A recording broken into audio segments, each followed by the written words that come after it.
All right, today we are diving deep, and I mean really deep, into a massive energy project hidden under the Black Sea. And this isn't just any project. This is a place where every single solution creates a new and often more dangerous problem. So to start, just try to get your head around this number. We're talking about a water depth of 2,200 meters.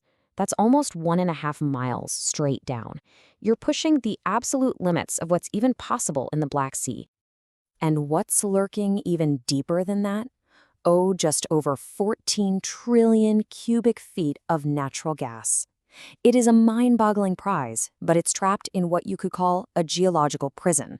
A prison that is fighting back every single step of the way. This, right here, is the story of the Sakarya Gas Field. It's a project where the engineering is just as extreme as the environment itself, and where the stakes, well, they just couldn't be any higher. So let's break down how this incredible feat of engineering actually works. Okay, so before we jump into all the wild engineering challenges, you've got to understand why this project even exists in the first place. For Turkey, this is about way more than just energy. So check this out. It's sitting 170 kilometers off the coast, and it's the single largest gas discovery in the country's entire history. We're talking about a genuine game changer, with the potential to meet almost half of Turkey's demand for natural gas. But of course, getting to it means you have to go to war with the very rock and pressure of the Earth itself. You see, the problem here isn't just about drilling deep. The real issue is that every single challenge is linked to the next one. It creates this incredibly precarious geomechanical domino effect, where just one wrong move could set off a whole cascade of failures. And it all starts right here with the rock. The gas is trapped inside this ridiculously weak, unconsolidated sandstone. Seriously, just picture a giant, high-pressure balloon that's made out of wet sand. This one single geological weakness, it's the root cause of pretty much every engineering nightmare that's about to follow. So the first domino to fall involves this truly bizarre substance they find just above the gas reservoir. It's a layer of what is essentially frozen explosive gas. They're called gas hydrates, and you can think of them as these solid ice-like cages of frozen water with methane gas trapped right inside. Now, under the crazy pressure and freezing temperatures of the deep sea, they form this huge, stable layer. Basically a frozen methane minefield waiting for something to go wrong. And here's the crazy part, the paradox of the whole thing. The very prize they're trying to get, that hot gas from deep in the reservoir, is also their biggest threat. As that hot gas rockets up the well, its heat just radiates outwards. It melts that frozen hydrate layer above it and turns solid, stable ground into a slushy, unstable mess.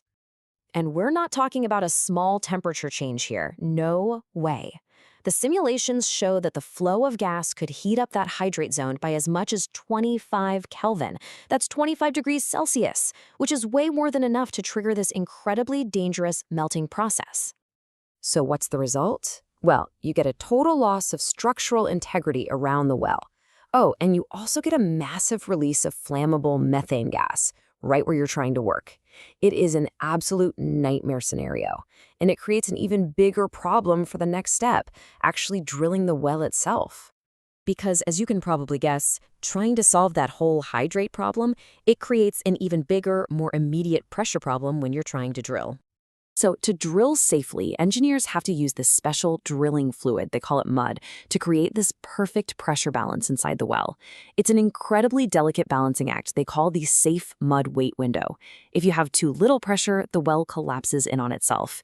Too much, and you literally fracture the rock around you. And right here is where that tightrope act comes in. You see, way down deep in the reservoir, the rock is under unbelievable stress, so you need high mud pressure to stop the well from collapsing. But then, way back up in that weak, slushy hydrate zone, you need low pressure so you don't shatter the fragile rock. So, you need high pressure and low pressure at the exact same time in the exact same well. Good luck with that. Okay, but let's just say they pull it off. They somehow manage to drill the well.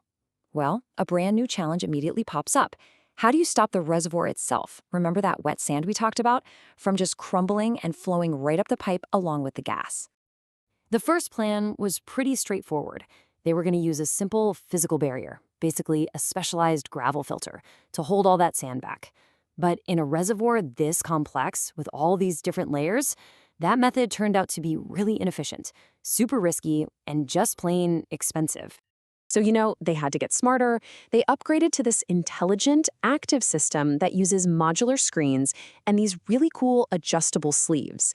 This basically turned a simple sand filter into a dynamic management tool, which lets them precisely control the flow and the pressure from all the different layers of the reservoir and do it in real time. But even with the drilling solved and the sand production solved, the biggest, most long-term challenge of all is the one that happens last, on a geological timescale. I mean, what happens when you literally remove 14 trillion cubic feet of gas from deep underground? Well, what happens is you leave a very, very big hole. And as we know, nature absolutely hates a vacuum. It will always try to fill that void. See, as the gas gets pulled out, the immense weight of all that rock and all that ocean above starts to squeeze that weak sandstone reservoir, just like a giant sponge. And that compression, it transfers all the way up to the surface, causing the entire seafloor to slowly but surely sink. And this sinking motion, what they call subsidence, is incredibly dangerous. It can put so much strain on the vertical wells that it can literally shear them in half. And on top of that, it threatens to buckle the 165 kilometers of pipeline that connect this whole field back to the shore. So what you should really take away from this is that there is no set-it-and-forget-it solution to a problem of this scale. It's just not possible. Success here depends entirely on a constant feedback loop, continuous monitoring, really sophisticated modeling, and constantly adapting their strategy over the entire 20 or 30-year life of the field. In the end, the Sakarya Gas Field is just this powerful reminder that modern engineering, when you're working at this kind of scale, it's not really about brute force and conquering nature anymore. It's much more about a delicate, high-stakes, and lifelong negotiation with the immense forces of our planet.